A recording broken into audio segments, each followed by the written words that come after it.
Welcome to Hot Topics After Dark with your host, Q Wiggins, architect and survival enthusiast, and Jeffrey DeShawn, strategic advisor, coach, and author. Let's get talking. Oh, hello. Welcome to Hot Topics After Dark. I am Jeffrey DeShawn, and we are coming to you live on this Wednesday for our Hot Topics After Dark Wednesday Live. And I'm joined by my buddy, my co-host, Q Wiggins. Hey, Q. Hey, boo, how you doing? I'm doing good. How you doing? You know, we trying to survive. We just trying to survive.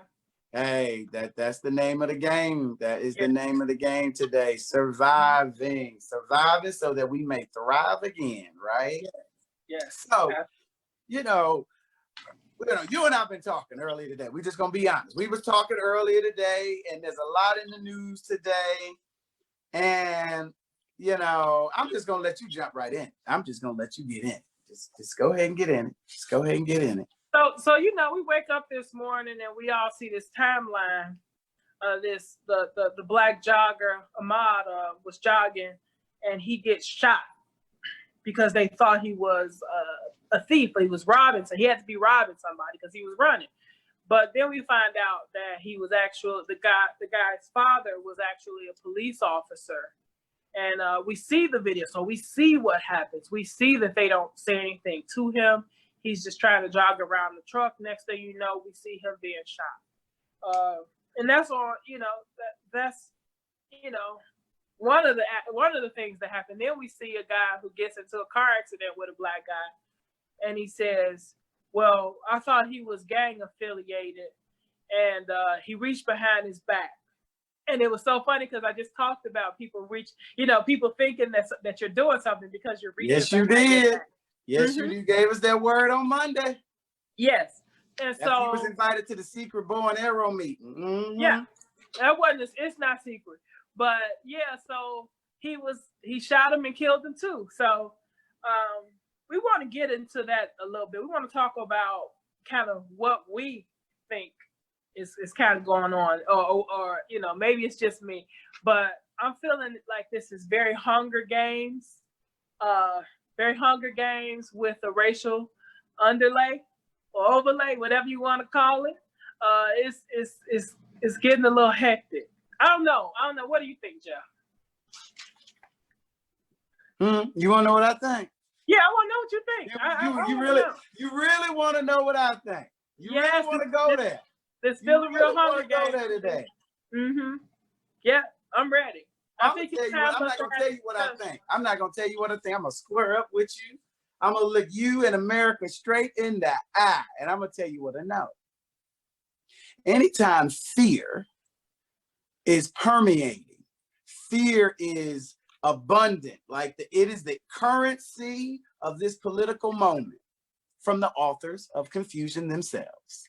And when fear is at an all-time heightened state, just like I say in Power of Love, all things are possible and nothing is out of reach. Sadly, fear is the antithesis of love. All things are possible and nothing is out of reach. So fear is so high that the Make America Great Again, take our country back mantra. So for y'all, those of us that didn't get it and believe it when it was said and the language was used, and it was all this jockeying internally and communities of color. Do they mean that? Do they mean that? What you thinking? Because it's not about all white men. To be very clear, I work with lots of white men. I have white men that are my friends. Great guys, respectful of me. Some even love me. But that ain't them. That ain't the problem. It is a systematic consciousness that has been ever present. But in these moments where now consistently, if you think about over the last 4 years, the messaging has been, you can do it as a white man. And the system, if we have to go through due process, fine, but it's not going to hold you accountable.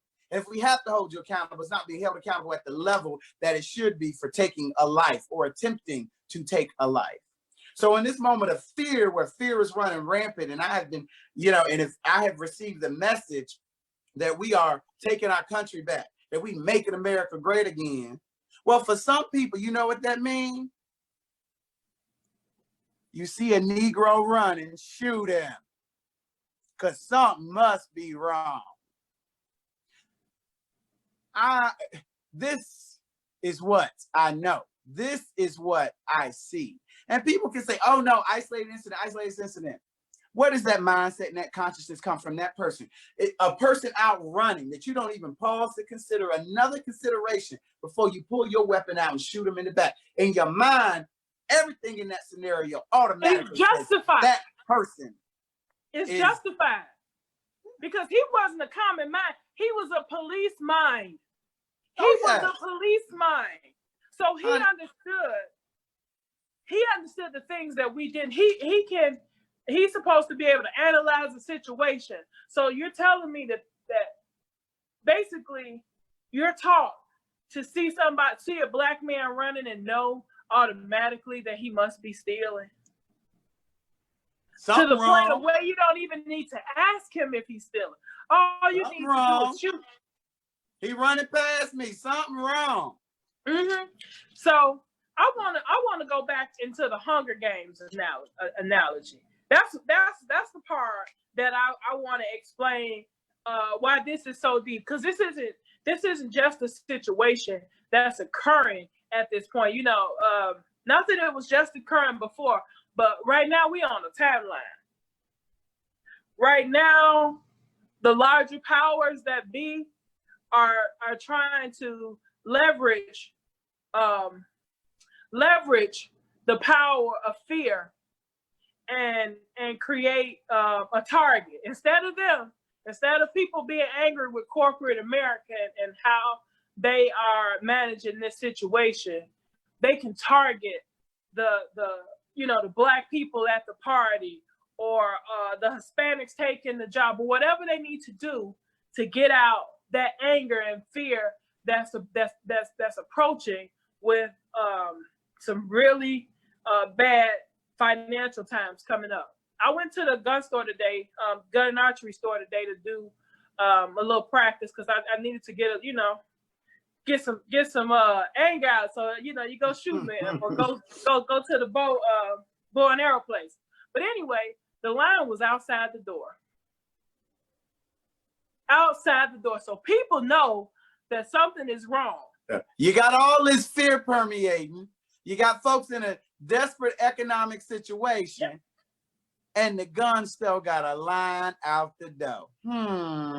What you think about to happen?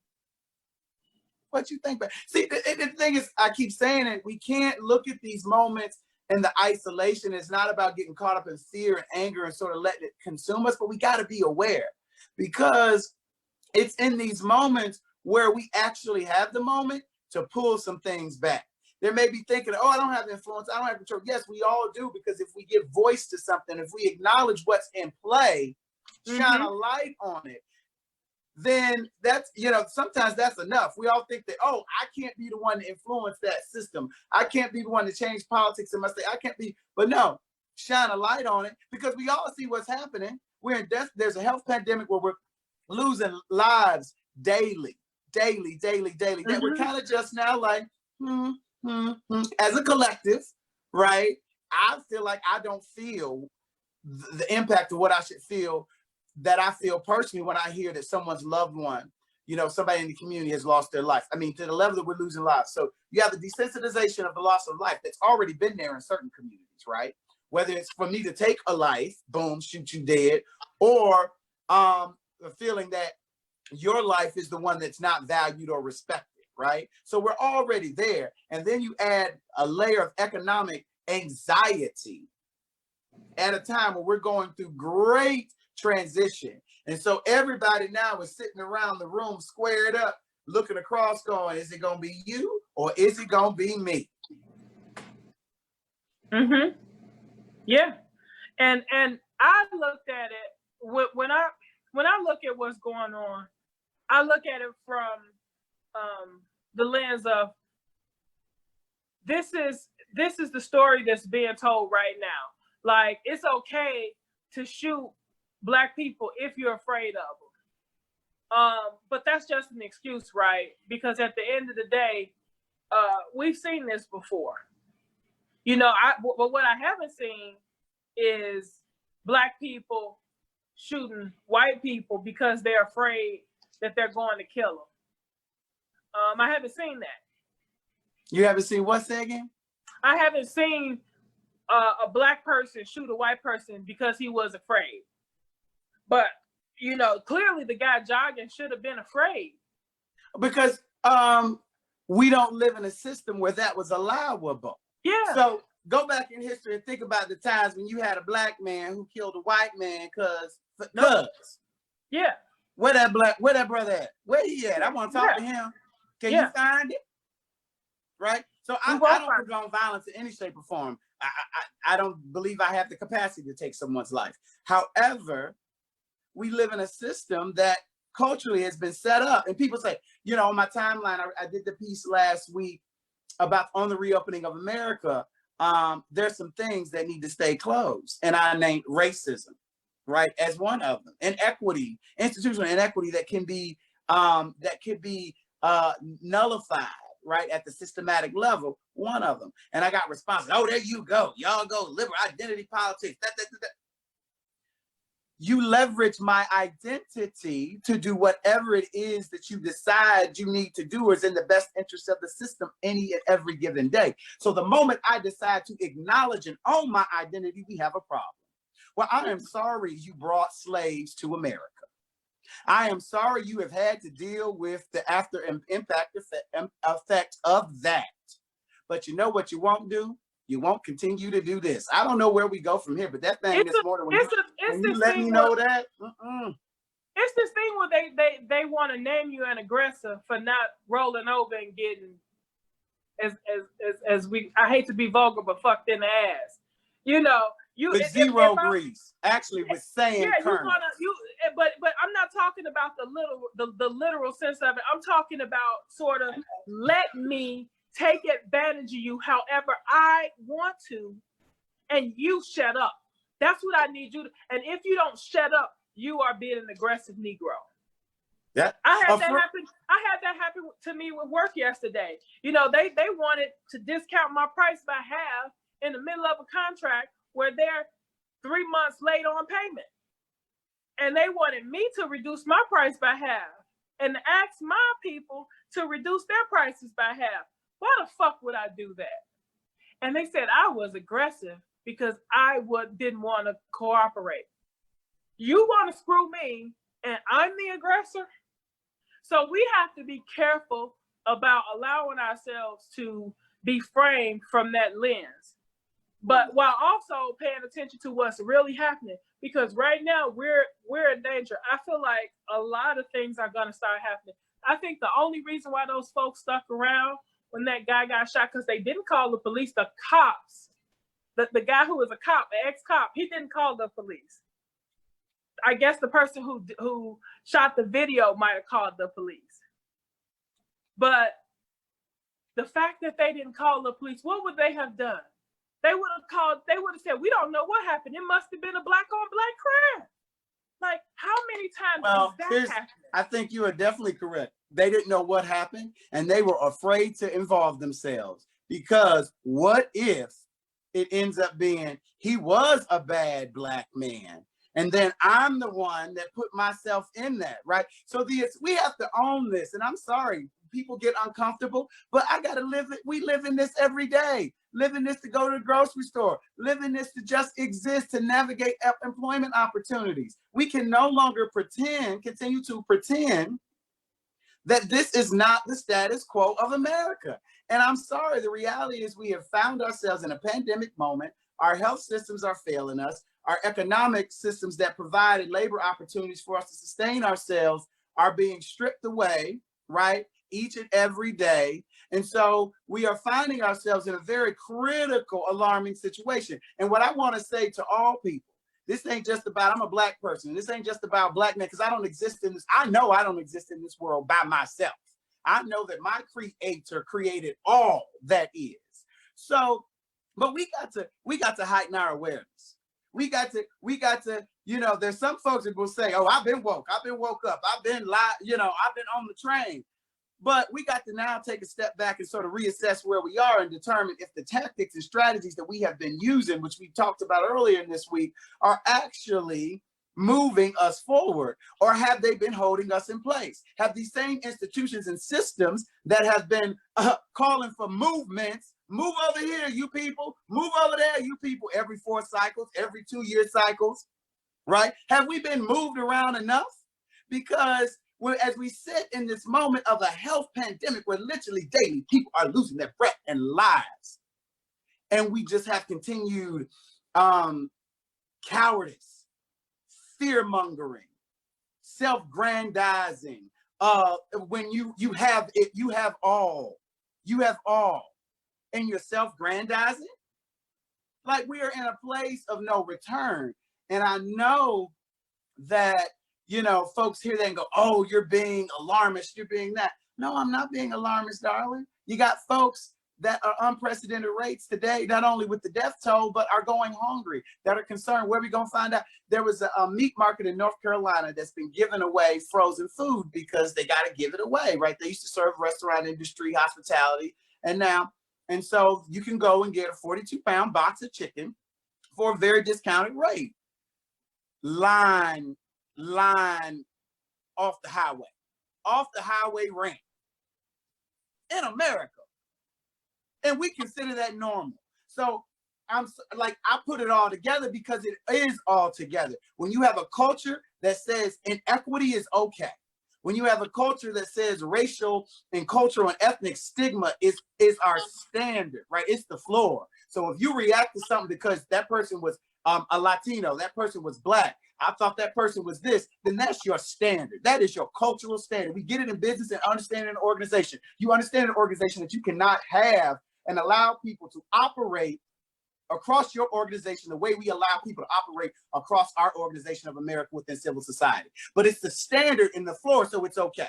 So Black people, you got to just stand up and take it, because you start to do this. We know what the history says when you start to do this, baby. But I'm here to tell you, no more, no more. Black people, poor white people, awareness and pay attention, because the levers of stimulation are just starting to be pushed. Folks got their foot on the pedal and they trying to figure out how hard they're gonna press. Well, baby, move yourself out so they don't press on you, because we have to start to call a spade a spade. We have to move ourselves out of the shadow, point up to it, turn around and shine the light and say, I see you. Other people see what's going on. And no, not this time. Not today. Not today. We got it from Game of Thrones. Now will we actually apply the knowledge? Because we are in Hunger Games. Getting back to getting back to the original topic, baby. We are in Hunger Games. We got to pay a lot more attention. I'm concerned even about going out at night right now. Even with the situation that just happened, a 20% unemployment rate, you should be concerned about going outside at night to just hang out. Like, it's about to get deep. And if folks don't understand the Hunger Games analogy, it should be very simple, right? Mm-hmm. You have access based upon your income. And not just your income, it starts with income, but it has access based upon your privileges. So, we are in Hunger Games, because if I don't have to go line up in my car, friend was saying people were lined up parking their cars overnight to get this free meat and discounted meat in North Carolina. So if I don't have to do that because I have the privilege of being able to order, even just order through an app, or if I have a private chef, that brings my food in, that goes to Restaurant Depot and bulk places for me, I don't have to do that. So we are in Hunger Games because we are all experiencing this pandemic moment from different perspectives and angles. And there are those of us who are not feeling the immediate impact of it. And so therefore, as we start to hear these other things percolate up, shootings and killings, if things start to happen with people stealing, those kind of things, those folks can be desensitized because it's not your experience. But what it also does is it encourages folks to withdraw, to pull back, right, to further isolate into their tiny collective tribes and communities of access, which then creates the space where whatever's going on around us, death, violence, is normal. It's not in my arrondissement, if that's the right word. You know, in Paris, they have their arrondissement, the first in the center of the city, second, third, fourth, fifth, goes out, right? In Hunger Games, you have the zones, and each zone represented different cultures, and the further you got, it got out, it got poorer and poorer. Well, ours is not geographic always in places, because we often still are coexisting in closer proximity. But the game is real, right? How and who can access what and when is the question is real. And it's the question of the moment. And here's the thing. Many people are realizing in this moment that if you found yourself in a situation where you don't have a corporate affiliation, you are in a pipeline affiliated with a CBO, nonprofit organization, a community-based group, your fraternity, sorority, your church, you probably have been feeling a little isolated, hadn't got, you know, a lot of information, or may not know what are the right resources where you can go get stuff. And that is an example of where we have moved to, and that happens in these moments of disruption and chaos and fear, because people want stability, people want safety. But at the same time, that makes us more isolated, and it creates a landscape where, sadly, even on the negative end of the spectrum, all things are possible, and nothing, even the ugliest of the ugly, is out of reach. And so we have to heighten our awareness and begin to be intentional about not allowing the disconnect to happen. I've been so moved by all the different ways people continue to connect and share information virtually, right? And we have to, that's what you and I started these conversations, because we felt like, you know, it was necessary, and we wanted to share them, hopefully, you know, encourage others who were having conversations to have more conversations. Who seem like these conversations, like, you know, last year around this time, we wouldn't be having these conversations. This just didn't seem like things that would really happen, really be happening. But right now we're seeing things, you know, tilt to right before the brink, and it's like it's happening in slow motion. I think it really hit me when I saw that line of Black people outside of the gun store, which is normally mostly white people in there. And then I see the sign that says, hey, if you have a cannabis license, you can't get a gun license. Now, I used to go to the store almost every day, or at least every other day, and they never had that sign up. But it's because white people, you know, they used to have it. So if you have a cannabis license, you can't get a gun license. Is that a state law? Is that a regional? What is that? Are they allowed to do that? Yeah, absolutely. That's actually a federal requirement. I forget, because I live in the District of Columbia, where we have decriminalized. And these are the people who will be affected, is the people from the District of Columbia. So you should listen, because we have to go and get our guns from Virginia and Maryland. I don't have a cannabis license, so I you don't, but it impacts our communities more, because we were the ones like, oh, okay, I can go and grab a cannabis license and I'll be fine. But the reality is, the gun store is the one to ask for or not ask for, because they never asked me if I had a cannabis license. So because this is interesting I'm always to me. up in there. You know, I'm the one always up in there with a bow and arrow, which doesn't have a requirement. So they didn't ask. They can ask whoever they want to ask. So for the civil liberty attorneys out there, I need somebody to take on this case, because I want to see what the NRA has to say, baby. They are limiting people from accessing, right, their constitutional right to bear arms, because white people don't do it. White people go because and get it the old-fashioned way. But hold on, they're limiting it because these people have activated their state right to have a cannabis license. So now we are back where we started this conversation a couple of weeks ago with the CW word, civil war. So now you got another situation playing out in another fact where state law is bumping up against federal law. People, pays attention. Because you have to get a federal what do you call it? Security clearance, a security check done. So, but remember, they don't have it in the federal register, so they have to ask you if you have a state cannabis license. So it's really up to the gun store, which makes it even scarier, because who you think work in those gun stores? You know, that's the thing we love it. So I was having a conversation with somebody the other day that I am over ambiguity. I am over that line in position descriptions, volunteer announcements. You have to be comfortable with ambiguity. I'm over that because I have realized through lots of experiences that comfortable with ambiguity means comfortable with your confused bullshit.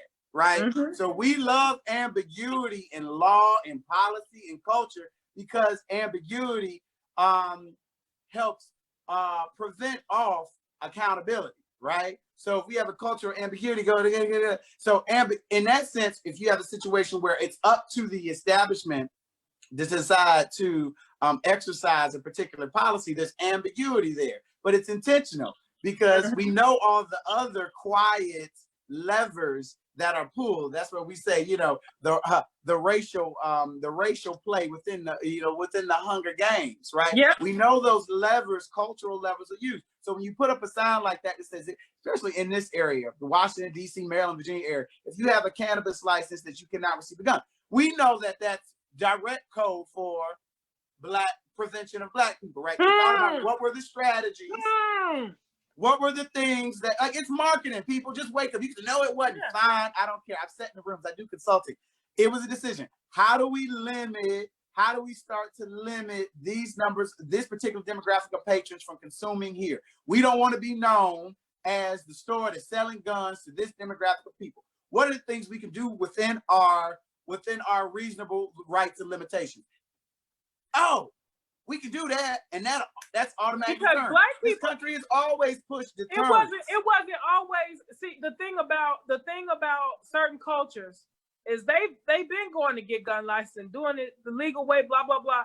But our communities, we didn't always feel like we needed to go get guns. It's actually a lot less Black people who are like gun advocates than there are white people. Most of us ain't trying to see no gun. Let's be real, people. All this myth, it's just think common sense. Am I trying to see a gun?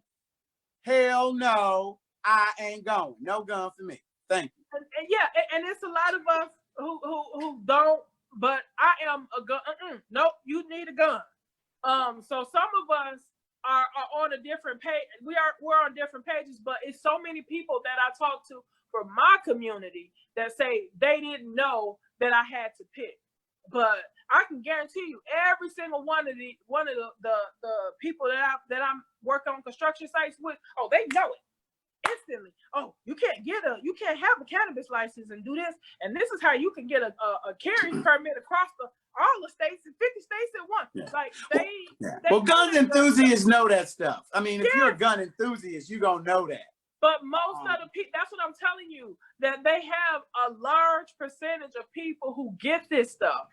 Like, these people are not I'm not talking about the people at the gun club. I'm talking about the guys on the construction site. Well, see, but here's the thing. So when you are just trying to survive in life, most folk don't have time. Unless you live in a life circumstance where either it's a hobby, like you have the time for a gun hobby, or you actually carry one because you know how to use one and you've always carried one. Former military personnel, former law enforcement personnel, different people that have been trained for different reasons, security office personnel. But most folks actually don't even have the time, or they really think they have the disposable income. It's expensive to have guns. Well, you know what? It's a lot of stuff that I don't want to say time or expense because we buy a lot of stuff. No, we do, but I'm just saying, I'm breaking down I'm getting into these myths around Black people and certain people that it's just not important. It hasn't been important, but now it is, because now we see the lines that, people that you might have tried to tell before, hey, yes, you do need a gun. And then those guys said, wait a minute, it's looking dangerous. Maybe I should carry my butt down here, but guess what? It's no bullets left. Because people thought they didn't need it, but now when they realize there's no bullets left, so it's a reason that the bullets are all gone, and you don't have them. If you still, I'm sorry, that's not a good idea right now, especially in a place where we dwindling on bullets right now. This is gun country. Like, America is known for its guns, and we're running out of bullets. and the black people in line trying to get the last of them. We got Houston. We have that a problem. sound about right. Yeah. That sound about right. So it's not that we haven't had the money to do it. It's that we haven't necessarily prioritized it. Well, that's what I'm saying. Whatever the reasons, people haven't chosen a gun. That's what the point is. A gun is the last thing that most of us are thinking about, right? Yeah. For most folks, like, oh my goodness, it was. I'm not gonna say it is, because a lot of people calling me up right now trying to understand which gun they should buy. Well, now, but I'm saying prior to an emergency moment or an increase in feeling lack of safety, most people are not prioritizing trying to go have a gun or being equipped with knowing how to use a gun. Most people just are. That isn't the case. Most I ain't gonna say most people. I feel comfortable using the most word. Yeah. That's not a priority. I feel comfortable saying that. Yeah. So, oh my goodness, folks. Woo! We went in a little bit on that one. Do you even got a survival? Like, what do you even have a survival tip of the day? Just like, I have to. It's 1,000 things about fire. Fire and water and knowing how to build shelters are the most important. But I'm gonna talk about fire today. So with fire, you need a source of fire that could be created either with a spark, or it can be a fire like a match or a light or something like that. And so you need to have your tinder, which is like your fluffy stuff, like the lint from a dryer. That's great tinder, because that'll stay for a long period of time so that other things can catch. Because you need to light up your kindle wood, and then that lights up your firewood. Kindle wood is like your little twigs and stuff like that. So you would set the tinder up under the kindle wood, so you could do some kindling, and then you would put that firewood on top of that and let it rise up and create a fire. So that's how you create a fire. And make sure that all your wood is dead, because if it's not dead and long dead, like off the branch or from a dead tree, it's not gonna light up because it's wet. Wet things don't light. So make sure the wood is dead, and make sure that the wood is dry. Hey, make sure the wood is dead and make sure it's dry before you light it up and set it on fire. Fire! Got a fire! And you know what? You know, that's how you set a fire, out in nature and everything. And I'm gonna tell you how you set a fire, how we can set a fire in America. Let them know I am fed up. Had to pull her out today. Fed up, baby. It's enough. It's too much. It's not even. People, just stop. People are dying, losing their lives. People of all walks of life, all cultures, all backgrounds. Here's a moment in America. The funny thing is, those of you out there who happen to be racist and hate that we're having this conversation and hate my face, you don't even have to see my face. And I don't even have to see yours. And that is okay. We can choose something different. We don't have to continue to accept fear as the currency that churns the engine and wheel that is America and our economic system of disparity. We can actually choose to do something different. And I believe we can. That's not about Democrat or Republican, because I got Republicans that I love that I would step in front of a bullet for. And I have Democrats, some that I love, and I got some that I don't like that I would maybe push off a cliff.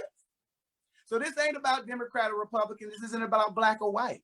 This is about life and humanity. This is about actually, in reality, in 2020, when we look at the beautiful children, whatever race, culture, creed they're being born, that we think that they could possibly live in a world where mitigated fears and inequity can be managed for in a fair and equitable way. We can do it. It's not about your taking power and privilege from any one person to give it to another. You got to let go of that construct. It was done. It was done. Power and privilege were taken and exercised. Acknowledge it. But here's the thing. We can move on and move beyond it. And the reality is, for most of us who've been on the back end of that power and privilege being taken and exercised against us, all we desire is a fair shot to just continue to live and breathe and create a possibility for ourselves and our family. We don't even want to get in your way. You can happily stay out of mine, and we can all go forward peacefully, equitably, and we can make America great today. All right, that is Hot Topics After Dark. I am Jeffrey DeShawn, and we will see you next time, right, Q? I'm Q Wiggins.